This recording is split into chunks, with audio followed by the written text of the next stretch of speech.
The O'Reilly Factor is on tonight.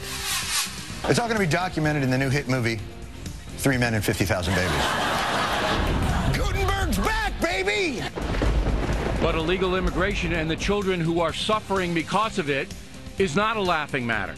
New polling says Americans are outraged. We'll tell you who they are blaming. It's important to shine a light on this anti-cop mentality that has so contaminated America's inner cities. This same sick, perverse line of thinking is evident from Jersey City to Newark and Patterson to Trenton. A reporter in New Jersey suspended for making comments about why many young black men are so violent. We'll have a report on that.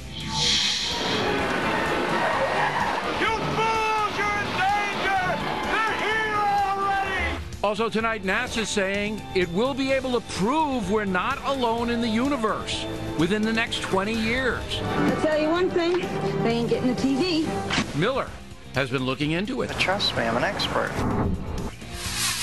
Caution, you are about to enter the no-spin zone. Factor begins right now.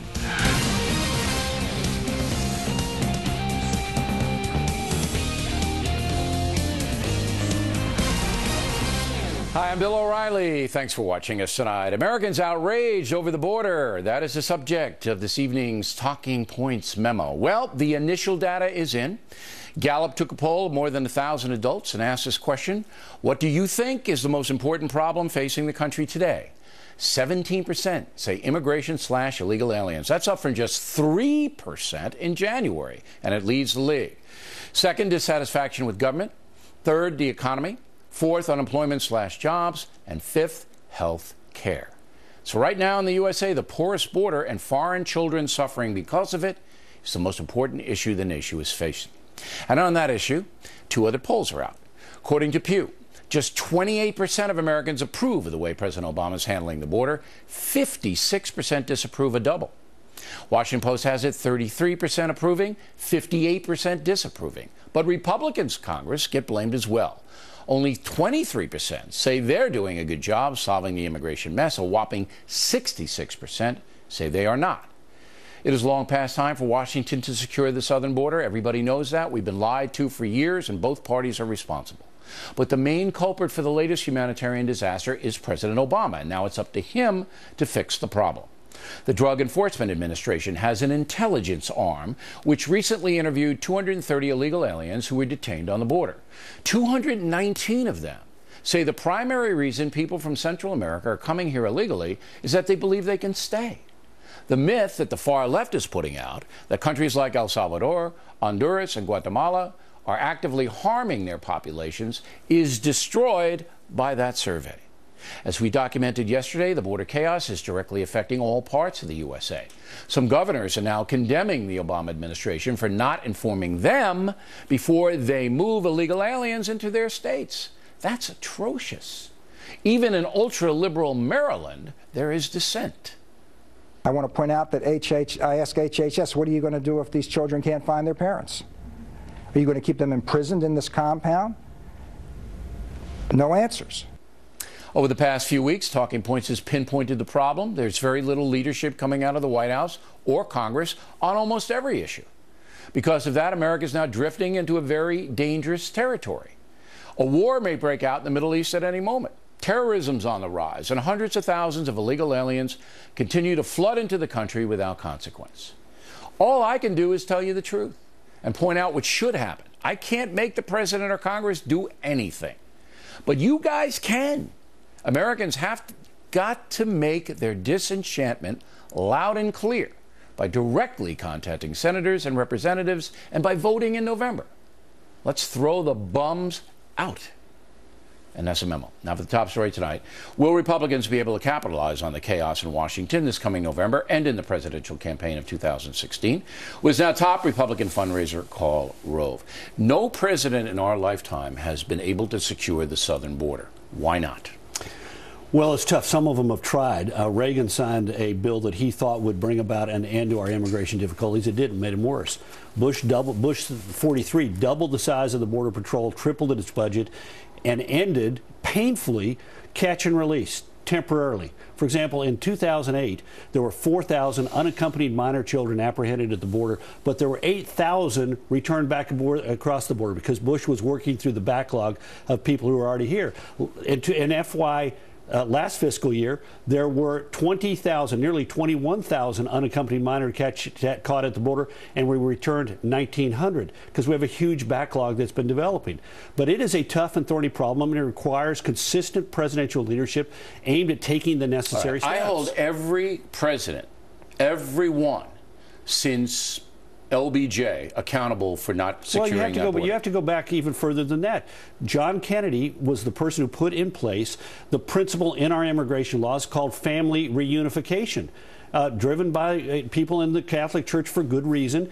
They put it into the immigration law. And that is a big problem here today, because part of this is if you got a cousin here, you got a distant aunt or an uncle here, by gosh, get yourself to the United States and claim family reunification. Do you know that 15% of the entire Honduran population lives in the United States? Did you know that? 15%. And the leadership of Honduras recognizes that this is a huge calamity for them. Their future is being taken away from them. I don't believe that for a second. I don't think they give a hoot.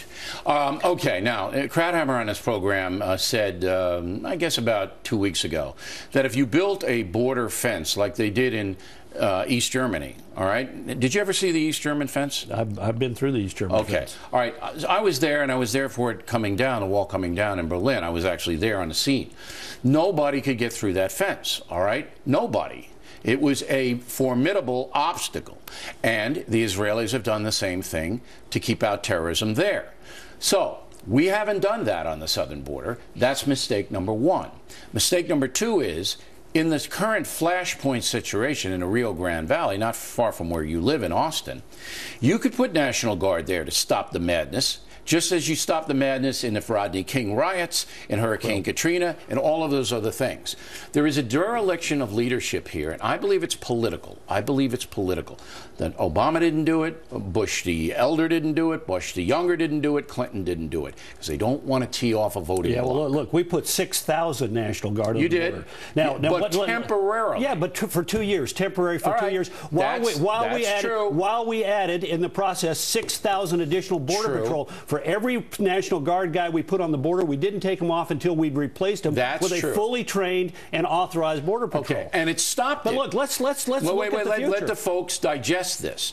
The Guard stopped it in San Ysidro and other sectors where it was out of control. Right. So don't give me this the Guard won't work business. No, but where's the wall? Let's be clear about how the Guard works. The Guard didn't work then by putting them on the border. What the Guard did was up. Well, no, not even that. You put them in the back room so that when you brought in somebody and they had to be held in a holding pen, it wasn't a Border Patrol guy guarding them. It was a National Guard guy. You can do it a variety of ways. But why isn't there a wall down there? Well, first of all, it's a little bit different. The wall in the city of Berlin, and in the countryside, in the marshes, they had the wall everywhere. Well, they had barbed wire and concertina wall. They had big wall in a limited part of it, Bill. They had a limited part of it. And look, we got a much larger border, and there are parts of it where a wall at the top of the 400-foot cliff that runs for several hundred miles through the Big Bend. You don't need a wall. The wall isn't there because there's no will to put it there by all of these presidents. Look, what we need, we don't necessarily need a wall. We need people on there, and we need a way to stop them from coming and apprehend them when we do. But I've got to tell you, we do have one good thing happening, and we ought to herald it and get it done. John Cornyn and Henry Cuellar, Democrat and Republican, have a measure that will quickly allow us to begin to divert all of these people back and adjudicate the ones who have a legitimate claim that they are a sex trafficking victim or whatever. Good luck with that. All right, last question.